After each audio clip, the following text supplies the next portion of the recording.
ఉన్నారు? నాకు ఈ మధ్య ఒక కేస్ వచ్చిందండి. ఫిట్స్ ఉన్నాయి మదర్‌కి. సో, ఆ అమ్మాయి ఏంటంటే, "అయ్యో! ప్రెగ్నెన్సీ వచ్చేసింది. నేను ఎట్లా ఇది నాకేమన్నా ప్రాబ్లమ్ అవుతుందా? బేబీకి ఏమన్నా ప్రాబ్లమ్ అవుతుందా?" అని కంగారు పడుతూ వచ్చింది. బట్ చూస్తే తను వాడే మెడిసిన్స్ అంత ప్రాబ్లమ్ కలుగజేసేవి కాదు. సో, "కంటిన్యూ చేయమ్మా, ఇబ్బంది లేదు. అండ్ మనం రివ్యూ చేసుకుందాము" అని చెప్పాను. సో, ఆ టైంలో నాకు ఇది రీల్ ఎందుకు చేయకూడదు అనిపించి చేస్తున్నాను. సో, దీంట్లో ఏంటంటే మెయిన్‌గా మనం ముందే ప్లాన్ చేసుకోవాలి. చాలా జాగ్రత్తగా 6 మంత్స్ ప్రియరే మనం ప్లాన్ చేసుకుంటే చాలా మంచిది.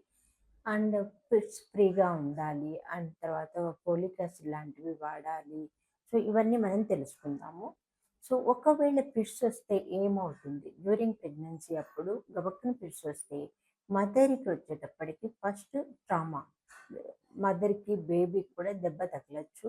అండ్ ఇంకొకటొచ్చేటప్పటికి ఆ పోర్స్ అప్పుడు మాయ ఏదైతే ఉంటుందో ప్లాసెంటా అబ్రప్ట్ అయిపోవచ్చు. అండ్ సివియర్ బ్లీడింగ్ లాంటివి జరగొచ్చు. అండ్ మదర్‌కి ఇంకొకటి బీపీ ఎక్కువయ్యే అవకాశం కూడా ఎక్కువగా ఉంటుంది. ప్రీ ఎక్లాంప్సియా ప్రాబ్లమ్స్ ఎక్కువ రావచ్చు. అండ్ బేబీకి చూసేటప్పటికి బేబీలో ఆక్సిజన్ తగ్గిపోతుంది.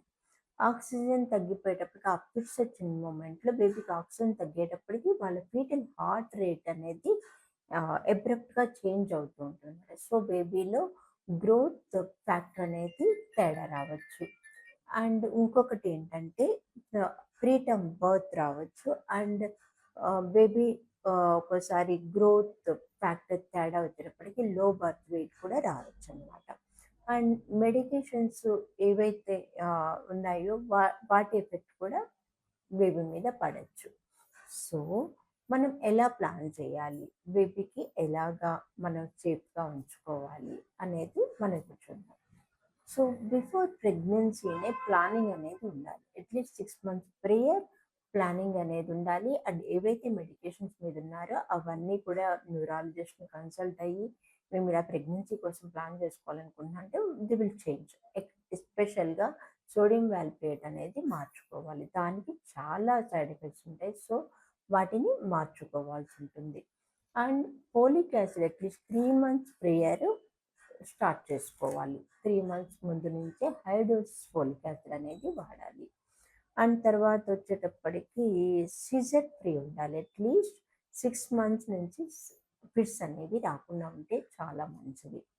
అండ్ డ్యూరింగ్ ప్రెగ్నెన్సీ టైంలో ఫస్ట్ ట్రైమస్టర్ వచ్చేటప్పటికి కొన్ని మెడికేషన్స్ మనం ఏవైతే చేంజ్ చేశామో వాటిని ఏమైనా డోస్ అడ్జస్ట్‌మెంట్ చేయాలేమో చూసుకోవాలి. అండ్ తర్వాత ఈ నే ఈ ఫోలిక్ యాసిడ్ ఏదైతే మనం 3 మంత్స్ పీరియడ్ స్టార్ట్ చేశామో, వాటిని కంటిన్యూ చేయాలి. అండ్ సెకండ్ ట్రైమెస్టర్‌లో కూడా మళ్ళీ వాళ్ళ వెయిట్ పెరుగుతుంది. సో, డోస్ అడ్జస్ట్‌మెంట్స్ అనేవి చాలా అవసరం. And main important scans. NT scan, తర్వాత గ్రోత్ స్కాన్స్, టిఫా స్కాను ఇవన్నీ కూడా జాగ్రత్తగా చేసుకుంటూ బేబీ గ్రోత్ ఎలా ఉందో చూసుకుంటూ రావాలి. అండ్ ఎట్టి పరిస్థితుల్లోనూ ఫిట్స్ మెడిసిన్ ఆపకూడదు. అది చాలా ఇంపార్టెంట్. సో, మెడిసిన్స్ ఆపితే గబక్కన ఫిట్స్ వస్తే చెప్పాను కదా ఫస్ట్‌లో ఏ ప్రాబ్లమ్స్ వస్తే అవి వచ్చే అవకాశం ఉంటుంది. కాబట్టి ఎట్టి పరిస్థితుల్లోనూ మెడికేషన్ అనేది ఆపకూడదు. ఈవెన్ డ్యూరింగ్ లేబర్ టైంలో కూడా మనం మెడిసిన్స్ అనేవి స్కిప్ చేయకూడదు. ఈ డ్యూరింగ్ లేబర్ టైంలో ఎలా ఉంటుంది అంటే, మనకు వాళ్ళకి కనుక స్ట్రెస్ వల్ల ఫిట్స్ రాకుంటే గనక నార్మల్ వెజైనల్ డెలివరీ హ్యాపీగా వెళ్ళిపోవచ్చు. వాళ్ళకి సీజర్ ఫ్రీ ఉండి స్ట్రెస్‌కి గనక రాకుండా ఉండే వాళ్ళైతే హాయిగా నార్మల్ వెజైనల్ డెలివరీస్ అయిపోవచ్చు. ఓన్లీ ఏదైతే అబ్స్టెట్రిక్ ప్రాబ్లమ్స్ ఉంటాయో అంటే డెలివరీ ప్రాబ్లమ్స్ ఏవైంటో వాటికి మాత్రమే సిజేరియన్ అనేది అవసరమవుతుంది. అండ్ కొన్ని మెడిసిన్స్ ఏవైనా సరే బ్రెస్ట్ ఫీడింగ్ హ్యాపీగా ఇవ్వచ్చు. ఈవెన్ సోడియం వాల్ప్రేట్ ఉన్నా కూడా షిఫ్ట్ అయినా కూడా వాళ్ళు బ్రెస్ట్ ఫీడింగ్ హ్యాపీగా ఇవ్వచ్చు. అండ్ కాకపోతే బేబీ వన్స్ డెలివరీ అయిన తర్వాత వాళ్ళకి కంపల్సరీగా విటమిన్ కే వెళ్ళేలాగా చూసుకోవాలి. అండ్ డెలివరీ అయిన తర్వాత ఎవరో ఒక అటెండర్ కంపల్సరీగా బేబీకి సపోర్ట్‌గా ఉండాలి. అండ్ ఫ్లోర్ హ్మ్.